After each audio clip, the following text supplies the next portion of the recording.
Okay, we're doing the Meno here, and I think just to look a little bit at what we've done so far to keep you all under the illusion that you're making progress, that we've actually finished now, including the two today, we've finished 10 dialogues out of 18 that we plan to do.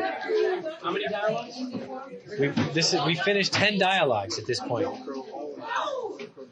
And over the break, we're going to have two easy ones. The Apology, which many of you have read before, and the Crito, which is 10 pages long.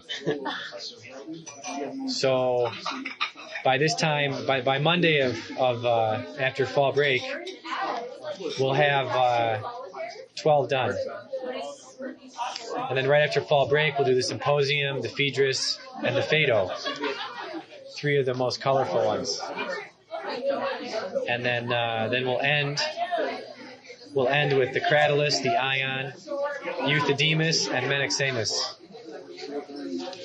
Today we begin Tetralogy 3.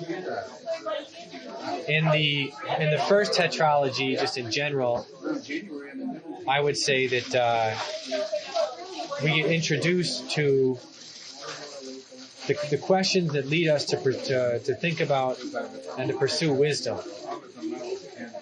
And I would say, in general, what we realize in the first tetralogy, that's Alcibiades, Lysis, Laches, and Charmides. I think one basic cliche that could sum up the first tetralogy is you either pay now or you pay later. In other words, in all of these dialogues, Socrates and his interlocutors are asking the question about how to educate or form virtue when a child is young. And I think something that is unexplored and could be explored in a thesis of some sort would be Plato as a historian, right? Plato as someone who understands Athenian history, and through the dialogues of Socrates, by commenting on various characters who had a part to play in the destruction of Athens at the end of the 5th century BC. He makes a philosophical and political commentary on Athens and the characters of Athens. In this first set of dialogues, almost all the characters are characters that, what Plato is saying in this first set of dialogues is that these characters, as young men, they had some defect or vice which they failed to struggle against. In other words, they didn't want to pay now, so they paid later. And they paid later, oftentimes, in the case of Alcibiades, by becoming a 5-time traitor. In the case of Lysis, by becoming associated with tyrants. In the case of Laches, by lacking fortitude and prudence in being the generals of the army. And in the case of Charmides, also, by lacking temperance, he eventually becomes a tyrant. And so none of these young men were willing to... There's a relationship in philosophy in our own lives between our affections and our moral life and our intellectual life. They were not willing to discipline their passions as young men, and so when they were older, they ended up committing grave injustices against others, and injustices that led to the downfall of their city.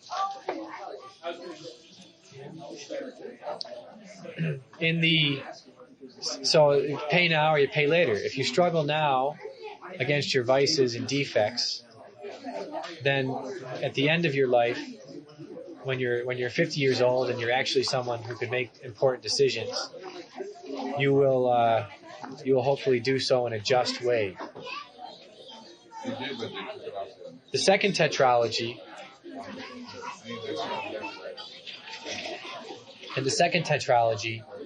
we are introduced to all the false teachers of virtue. All the men who claim to teach virtue but they don't really understand what virtue is. In fact, they think that virtue is power, or that there is no standard of justice, there is no truth. All there is relativism. Right? These are the sophists. The sophists, they teach students how to use the political system to gain power for themselves, because ultimately this is all we can do. Michel Foucault is an infamous French philosopher who, this is one of the scandalous things about Michel Foucault, is that during his own life he prided himself on conquering little male students, in renewing this kind of Greek ideal of going after younger male students. He prided himself on this, and he prided himself on having over 200 catamites during his, and he's the modern philosopher célèbre of France. He died in the early 1990s. And the ironic thing is that this is something that he bragged about publicly during his life as one of his great achievements, because he was a follower of Nietzsche, and he saw this as a way of breaking down the moral structures of society. His disciples are ashamed to admit this fact, so they try to cover it up, or they try to lambast and I don't know how to say blackmail, but they try to basically slander anybody that raises this fact of his life in an intellectual way. Foucault saw it as part of his intellectual project. He saw the moral life that he lived as related to his intellectual project. He saw himself as the inheritor of Nietzsche. And by the way, probably 80 to 9 right now in political science departments, among those who study political philosophy, probably 80% of the doctoral dissertations deal right now with Michel Foucault. And probably the other 10% deal with John Rawls. 10 to 20% would deal with John Rawls. And then you have 10 or 15% that deal with everybody else. So, let's see if Jesus is calling yet. Does anybody write about democracy in America? Very few. Some people do. I wrote about it in my dissertation, and I was called the most extreme, conservative, radical graduate student to write a dissertation at Notre Dame in the last 40 years. So I got that going for me.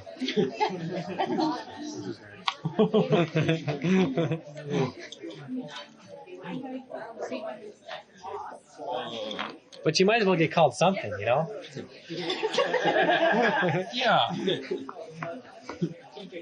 And that was by my dissertation advisor. So Who is your advisor? we're being recorded. So in the Protagoras, in the Hippias Major, in the Gorgias, and Hippias Minor. Oh, I'm sorry. Foucault, at the end of his life, he wrote some sort of an article in which he said, we in modern philosophy, he said, starts with Hobbes.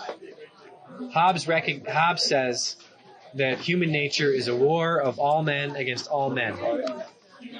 And that we are basically willing to kill every other man, all other men, except we hand our rights into the hands of the Leviathan, who then can kill us.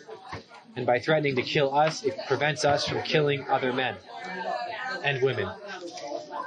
And Foucault, at the end of his life, in an article, he wrote that we have tried in modern philosophy to escape from what Hobbes has started. But at the end of my life, I realize we are all back to what Hobbes began. We have failed to go beyond Hobbes. And Hobbes, in many ways, is looking to the pre-Socratic philosophers. He's trying to update and make modern the philosophy of the pre-Socratics. He, at the end of his life, he thought that the kind of the portrait of human existence as portrayed in Thucydides, the history of the Peloponnesian War, was the one we could learn the most from. And so at the end of his life, he just spent his last days translating Thucydides, the Peloponnesian War, into English. He also thought he could live longer by shutting himself in a room once a day and screaming at the top of his lungs. That was one of his practices to improve his health, to keep up with his longevity. Music. Are we being ignored? Because we're not big money makers. No. We would make it seem bad. John would spend money. I would. Waitress. I have a certain waitress. I know, but they were hostile to me on the phone earlier today. Last week they weren't hostile, but this week they were hostile. That's weird. I have a personal theory on this. We don't even tip. No, we leave a tip. We leave good tips, actually. Last year we were at Legends for a while, or 2 years ago. And then, In the fall?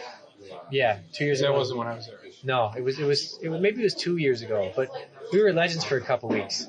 And everything was fine, and they thought it was so cool that there was, students and a professor coming to Legends, until the night that the cooks came out of the kitchen to listen to what we were talking about.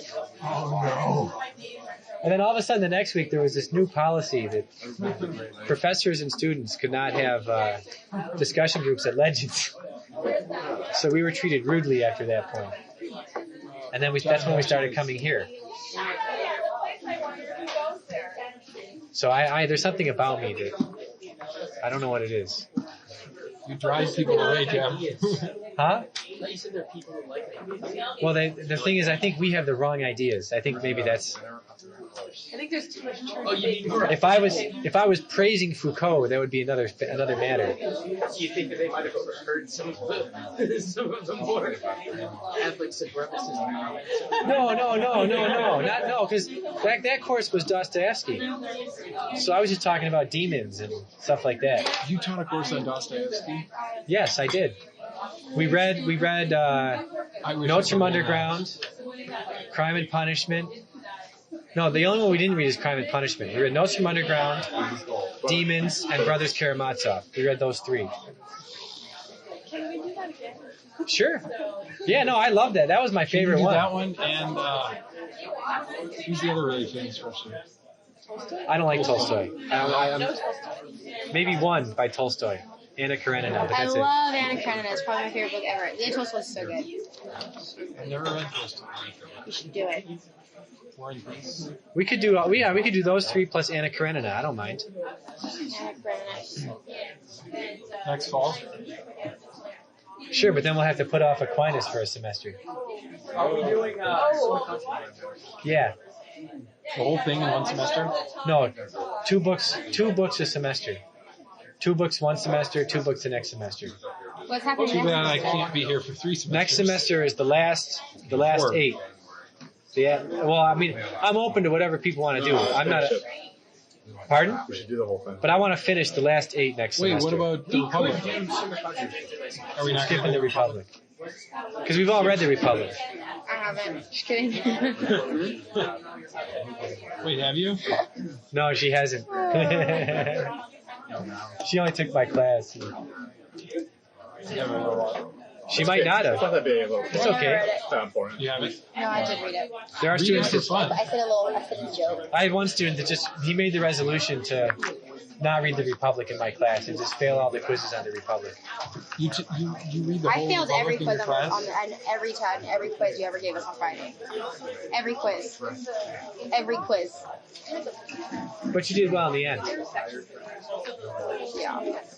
Well, Joanna read the book. So, in Tetralogy 2, we get introduced to the sophists. And basically, Tetralogy 2 is aikasia, it's conjecture, it's the hypothesis.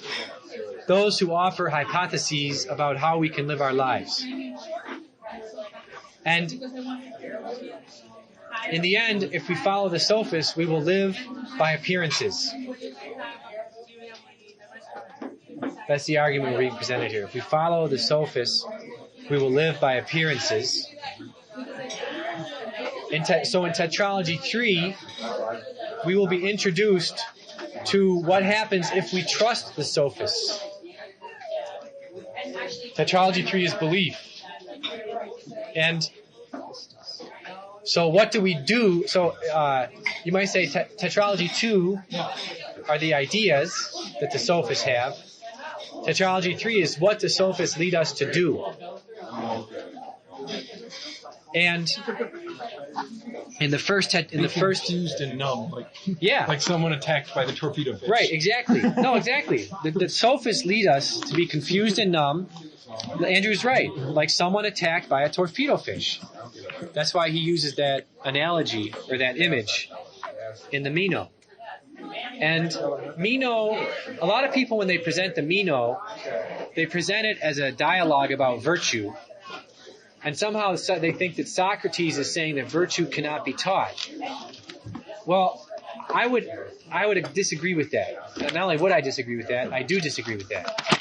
Because I think the point of the dialogue is that if you're a sophist, virtue cannot be taught. If you're Meno cannot understand virtue.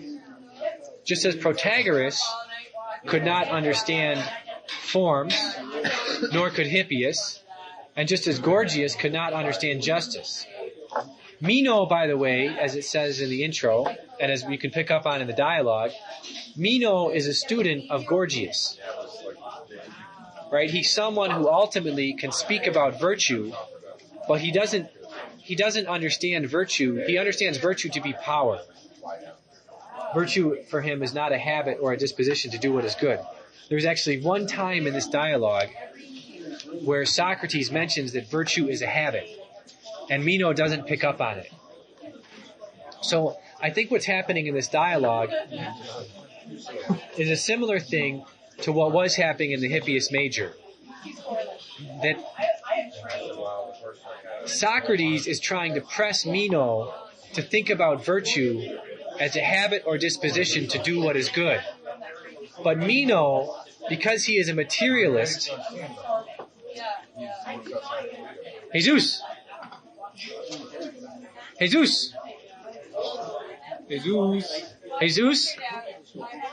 can you hear me? Can you hear me? Yes. Excellent. Welcome. Thank you. Can we get you anything to drink? Oh yeah, I'll drink something too. Thank you. Are you having a good glass of wine to celebrate Columbus Day? Not exactly. Could you put this in your ear? Yeah. What's St. Brendan Day? So Andrew's going to listen to you. If you need anything, tell him, okay? Greetings, Jesus. Can you Is it turn the loud? volume down a little?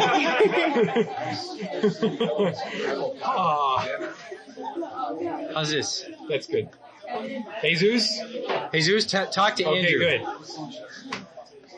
I really don't believe this. So, didn't you see him the last time he was here? He wasn't here He was here. this semester. I think wasn't he here one night? If he was No? here one night, that was the one night I wasn't here. Okay. So we learned right in the beginning that Meno is a student of Gorgias, right? And Gorgias is one of the guys. Gorgias, if you remember from the Gorgias, he is willing to wear the mask of justice even though he doesn't believe in justice. It was Callicles who was willing to take off the mask.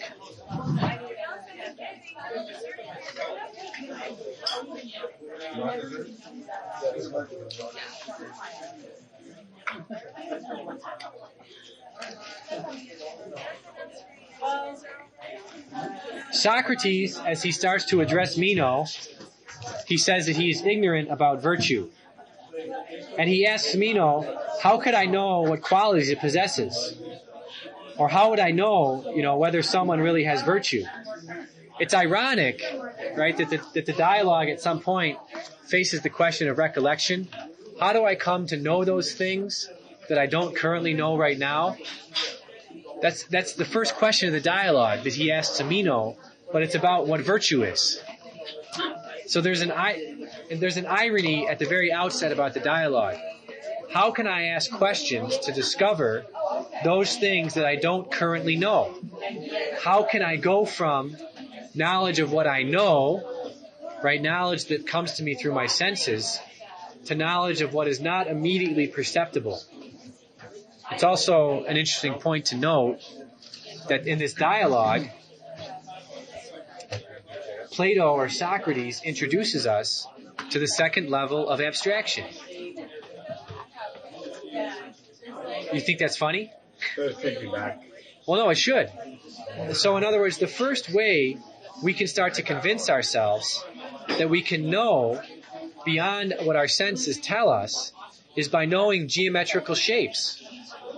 And it's by learning the proofs of geometry that we can start to know how we can start from what is known to us, the shortest distance between 2 points is a line, and proceed to what is less known to us. How to figure out that, 2 squared is 4. Or how to figure out that, what the diagonal of a square is the root of the square twice as big. Right. So it's more important, I think, more important in this dialogue, more important than the argument of recollection, is the argument that it's possible to proceed from premises which are obvious to us to premises which are less obvious to us. In other words, it's possible for us to proceed from knowledge that comes to us by our senses to knowledge of things that do not exist in matter but that still exist. And geometry is what shows us how that can be done. I remember a long, long time ago, back in the 20th century, when I was a freshman in college, I saw an advertisement in a friend of mine's magazine for Thomas Aquinas College, which is this great books college out in California. It's in a very sunny part of California, so you would like it. If you like sunny California, no? I don't like California. You don't like sunny weather? Sorry.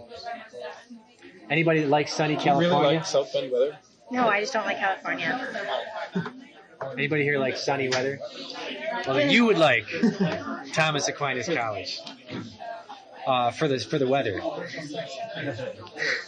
But when I went to visit, I applied to actually transfer there. And it's really small. I didn't go in the end. Like what, 500 students? I think when I applied to go there, Transfer in college? but to transfer there, you have to start over. Ooh. So I would have to start over and do my freshman year all over again. Because it's the same curriculum for everybody. They start with the pre-Socratics in philosophy, and they go up through the history of philosophy. They start with the Pythagoreans in geometry. We lost him again. Oops. They start with the Pythagoreans in geometry, and they go up through the history of geometry. They start with Homer in literature, and they go through the history of literature. They start with the science. They start with whoever the first scientist is, Hippocrates, and they go through the history of science, bringing everybody by the end up to whatever, Einstein and all these people. So when I went there to visit, I went to the geometry class, and in the geometry class, by the end of the first year, they go through Euclid's geometry, whatever it's called, Euclid's Geometry. Is that what it's called? Well, that's what they go through.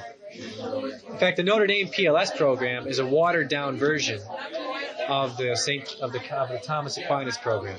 Watered down and no longer Catholic version. Yeah, completely watered. Yeah. So used to be Catholic, no longer. So the point is that when I was talking with this girl after class, and I was saying, well, what do you like about this? And she says, when I came here, I was a skeptic.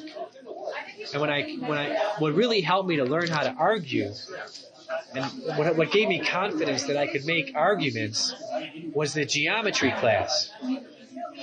Because in the geometry class, we would have to go in front of the class on a blackboard and prove to the class,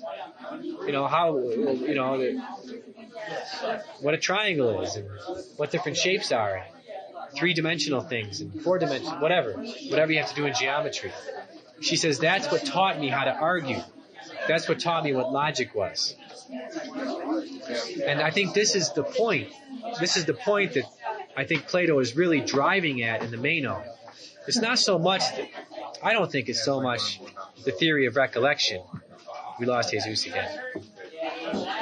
Oh, he's still here. I don't think the point so much is the theory of recollection as it is, it's possible for us to go from things that we know to things that are less obvious to us.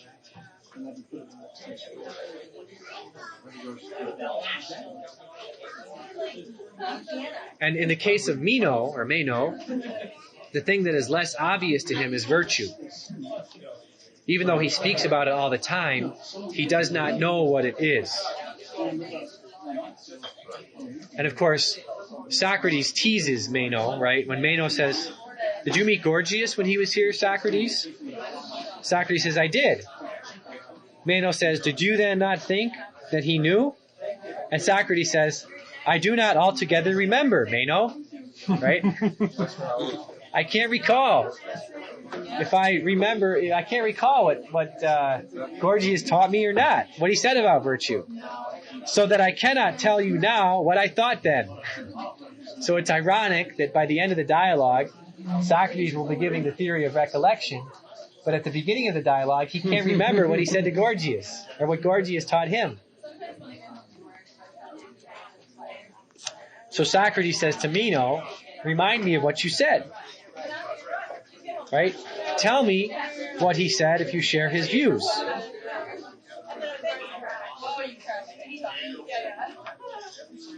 Meno's first problem, when he first goes to define virtue, is that he just gives different examples of what virtue might be.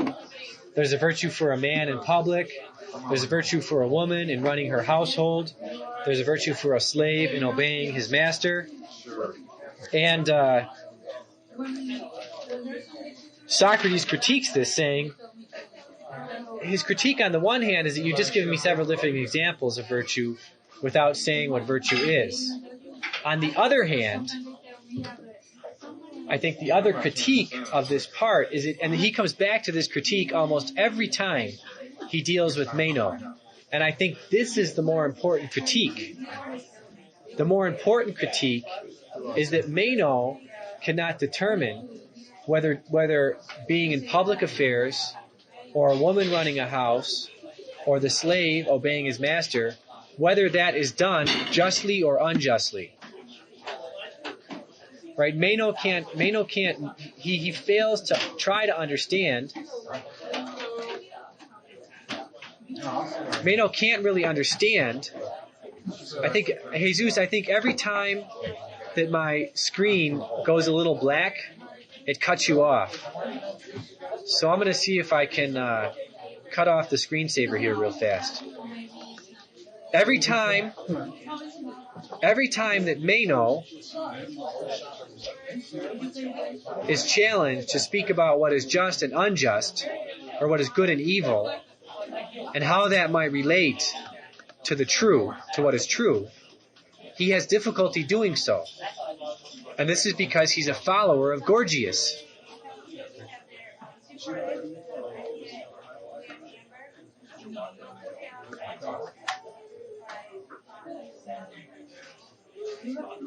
Well, this is actually my wife's daughter. Okay, let's see if this works now. Hopefully it won't go black at all now. Wait, were there further options in there? No, it's just if I turn my screensaver so that it never goes on. Because your screensaver hasn't gone on. Huh. No, it had. Yeah. Your battery automatically conserves power, so if you don't touch Right. It's not your screensaver. Your screensaver hasn't gone on yet. You Okay. gotta change your power settings on that. It's my battery. It's like your power settings. It's like Here, go up to the battery, press the battery, just once, and then go open Energy Saver. Yeah, that's it. Jesus, I'm going to expend extra battery for you. No, you're not. You're expending extra battery for a battery. Just like Gorgias. And then I'm gonna meet this guy and he's gonna Kill punch me in you. the face. Turn this off. Put the heart. no, it's Here, put the display to sleep. Check that. There, now you're good. okay. Now you're good. No. Because that's going on all black and his is just dimming. It just went. Oh, okay. Go to options, maybe. No, I think this is it. Because it was set at like 2 or 3 minutes, and that's what. When Now, if I'm turning it off, now it's not going to go No, it's not inactive, gonna do right? that. Yeah, so you'll be fine. Yeah, now it's good. We'll try it this way. Let's see what happens. Let's see what happens, Jesus. Oh, And if you want, you can always have your finger on the mouse and just Keep going like that. just like every like. So I get Whenever you get carpal paranoid. tunnel syndrome. I'm sorry. like Dan McInerney. Does he have carpal tunnel syndrome I from think that? so. Poor guy. Yes. In his wrist. So, the one thing also, as Socrates is questioning Meno, I think another thing that he keeps wanting Meno to answer that Meno never answers, and even at one point I said he drops him the hint, that virtue is a habit. Right? Virtue is a power of the soul. It's a habit or disposition of the powers of the soul that enables the person to do what is good.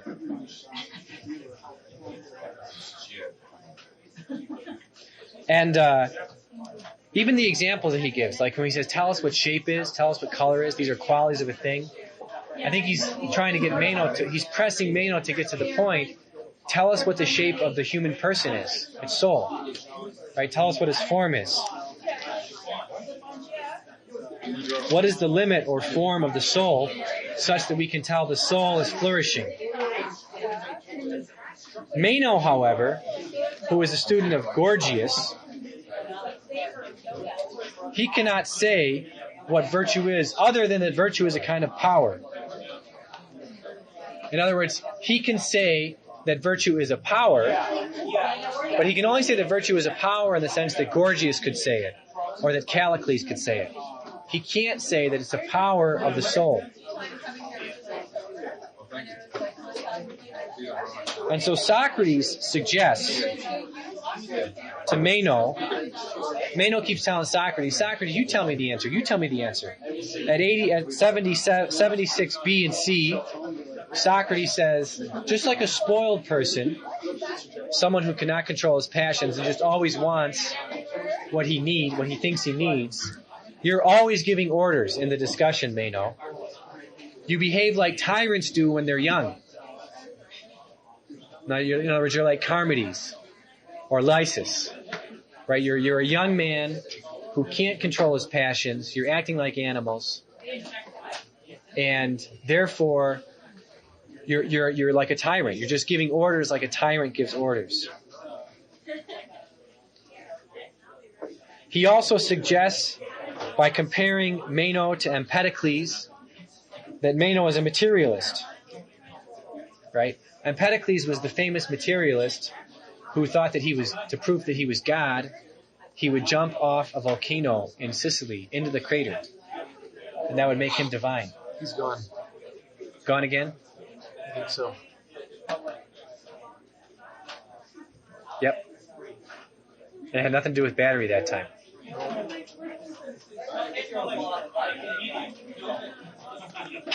That wasn't battery, Jesus. That wasn't the battery. So,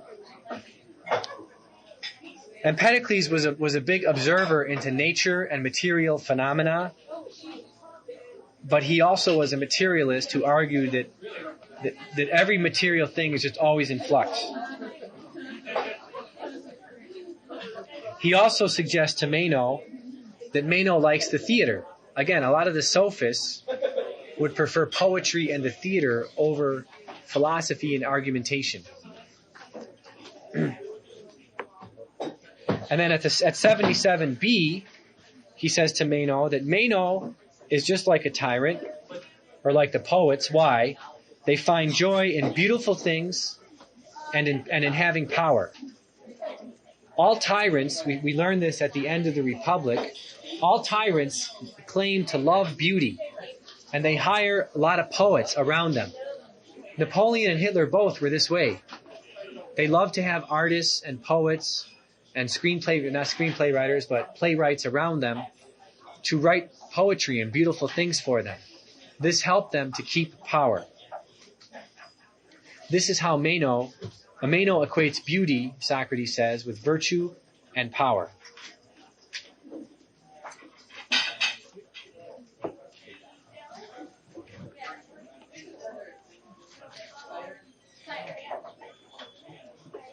Meno is also confusing.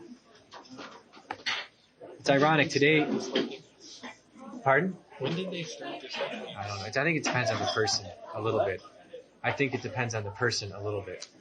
Well, she said to me she doesn't like interrupting. She feels bad interrupting. Oh, I see. Okay. She doesn't want to. Yeah. Right. Because she knows we're doing a class. So. Oh, I see. Okay. Okay. So I mean, Does anybody want anything? Because I could use a glass of wine and some water also. I can use a cup of coffee. She can use a cup of coffee. I don't know why. Maybe just wave her over when you see her. Chris. So a lot of midterms this week? 2 tests, 2 quizzes. Four tests. You have 4 tests And 2 papers. and 2 papers. That's pretty good. Can I ask a question? Sure. And I have the first half of that I marketing was a little project. skeptical reading the part where he teaches the slave. Right? Yeah, I was kind of confused by it. My question was that I understand how he's taught, like what we said with the second level of abstraction and geometric principles. Right? Like, but my question was like, would that really be possible? Because in order for the slave to have any conception of like the properties of a triangle, or like even to talk about them, he would have to know, like, he would actually have to have a concept of numbers, what's greater than, what's less than. Right. Well, Because I mean that shows that then he does have some knowledge. But I Right. mean, You everybody wouldn't has have some to have- knowledge. Yeah, you wouldn't have to know geometry. You would only have to know multiplication. actually Because Socrates draws it out. what I was told by these people at Thomas Aquinas College, that on their first day of math class, the first thing that they say is, because this is the first thing that happens in Euclid's geometry, all you need to grant me to start out in geometry is that the shortest distance between 2 points is a straight line. Once you grant me that, once you grant a geometer that, the geometer can start building proofs from that fact. And then they can build proofs which then everyone accepts as true, and then that they use as postulates for new proofs, for other things. So I would partially say that I would say that you're right. That probably a slave could not just come out, gone again. Modern physics, though, says that that's not true. What's not true? That the shortest distance between 2 points is a straight line. Well, what's the shortest distance between 2 points then? Curved line. yeah, because if you're on the Earth, like if you're on a sphere. But again, that's in reality though, right? That's in the physical reality. Right. That's not when you're talking about shapes on a plane. Right, but On a modern one-dimension- physics says that there is no such thing as a plane. Yeah, but modern There are only curved surfaces. But the thing is, you can do the math. Right. No, I'm just being a pain in the butt. No, you're not. It's a good point. It's a good point to bring up. It's a good point to bring up, but it can be refuted. I think that's the point. Is that you can speak, you can use paper, and you can use numbers. That's the whole point. You can use papers and numbers to show something that is true, even though it does not have to exist in matter. That's the whole point of the second level of abstraction. Oh, okay. Right? Modern physics can only really deal with things that exist in matter. And it has difficulty dealing with things that don't exist in matter. That's the domain of geometry or number theory. So, this is a disaster. A complete disaster. So, I guess I would say that, to your question, that you're partially right. That there are probably all sorts of things that are part of geometry that are assumed that are not spoken of in the Meno. That the slave would have to accept. Would it still be somewhat of a point, though, that because he only has like a partial knowledge of what we would say is geometry, like he only knows about numbers, and he can learn from that small knowledge, like a greater understanding. Yeah, that's what I think is fascinating about what these. That's why I gave up that's a little bit why I gave the example of this Thomas Aquinas college students, because they somehow are able to start from the shortest distance between 2 points in a straight line, and from that they can do all of geometry for the next 4 years. And these are people that know, they have hardly any knowledge going into it. And this is how Euclid taught the geometry to Joe and Jane Sixpack back in Athens, or back in Sicily, in the ancient world. So I would say that that's possible, though probably the knowledge that the slave has in the Meno is more than what's being assumed. Well, he only has to know of the multiplication. But he still has to know something.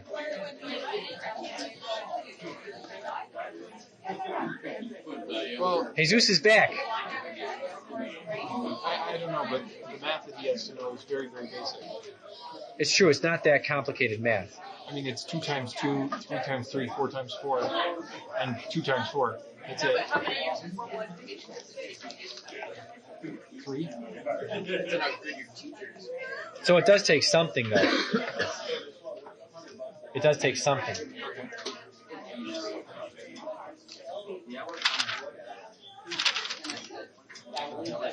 On page 877 in mine, anyway, we get the first hints also of a definition of evil.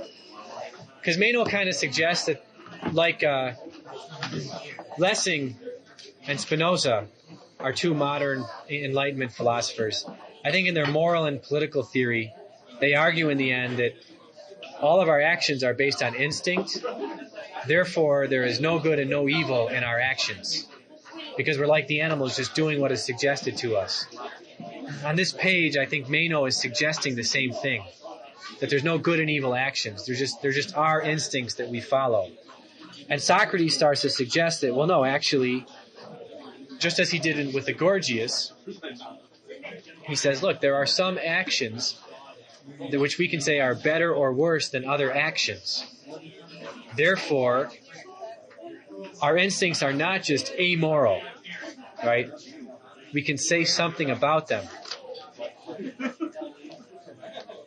And evil is not a thing. I think we get some of the first hints in this dialogue of what evil is, how evil is not a thing. Evil is a no thing. It's a lack of a good that should be there.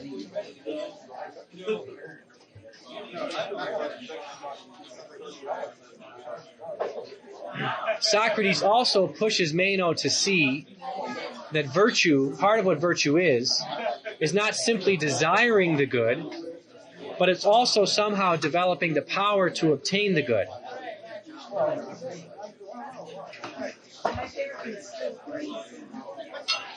So virtue is not just that we can obtain good things. Virtue is not just that we can obtain good things. Virtue is also that we know how to acquire them properly. So in the example here, Socrates says, Meno, is virtue just acquiring wealth and honors and offices in the city and pleasures? Is that what virtue is? Just pleasure, money, and power? And Meno says, yes, Socrates, that's what it is.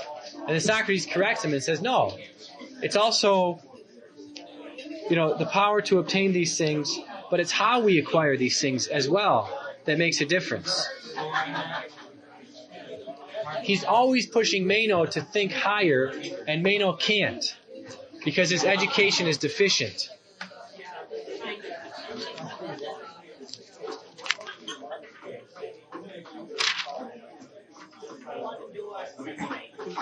Meno's education is deficient, and this is when they raise the question of knowledge, right? Meno again ends up saying, I don't know what virtue is. Socrates says, well, can we together try to discover what virtue is, even if we both don't know it? And Meno says, well, how can we do that, Socrates?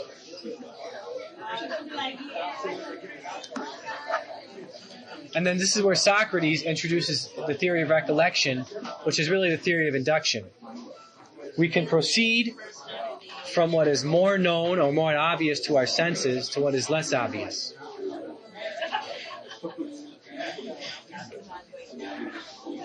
The theory of recollection is actually the theory of what?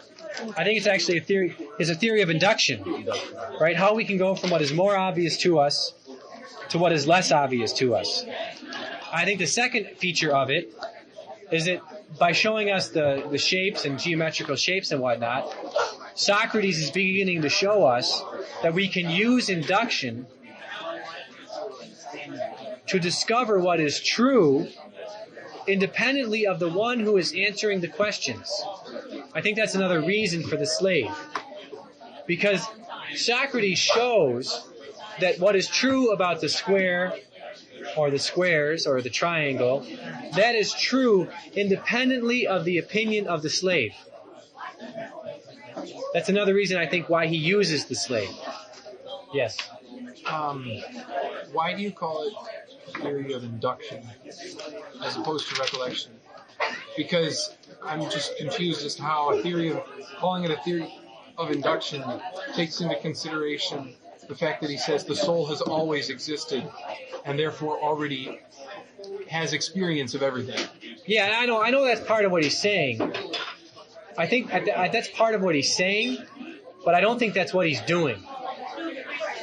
Okay. What he's actually doing is induction. He's going from what is more obvious to what is less obvious.